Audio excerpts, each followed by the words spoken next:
একদিন একটা মেয়ে জঙ্গলে বেড়াতে যায়। হঠাৎ করে একটি গরিলা তাদের দেখে ফেলে এবং তাড়া করতে থাকে। মেয়েটি কোনো কিছু উপায় না পেয়ে সেই বাচ্চাটিকে পানিতে ভাসিয়ে দেয়। কি কুকুর সেই কাহিনী দেখে গরিলার উপরে পাথর চলে যায় এবং গরিলা আহত হয়ে পড়ে। গরিলাটি ব্যথায় হাউমাউ করে কাঁদতে থাকে। এদিকে কুকুরটি একা একা চলে যেতে থাকে। এদিকে গরিলা পাথর নিয়ে পিছু করে কুকুরটি দেখলো যে বাচ্চাটি পানিতে ভেসে যাচ্ছে।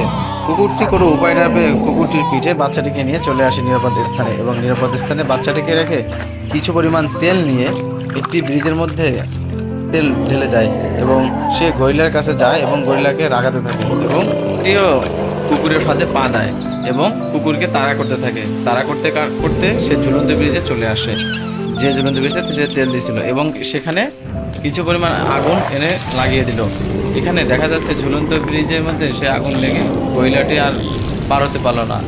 এদিকে বাচ্চাটিও বেঁচে গেল। গরিলাটি ব্রিজ থেকে পানিতে পড়তে গরিলাটি মরে যায়। এদিকে কুকুরটি যেতেই কুকুরের লেজে আগুন ধরে যায়, সেই ব্রিজের আগুন। বাচ্চাটি দেখে এই আগুন থামাতে বলে এবং তার মা এসে কুকুরের লেজে পানি ঢেলে দেয় এবং সে আগুন নিভে যায়। অবশেষে মেয়েটি, বাচ্চাটি এবং কুকুরটি সেফলি বসবাস করছে।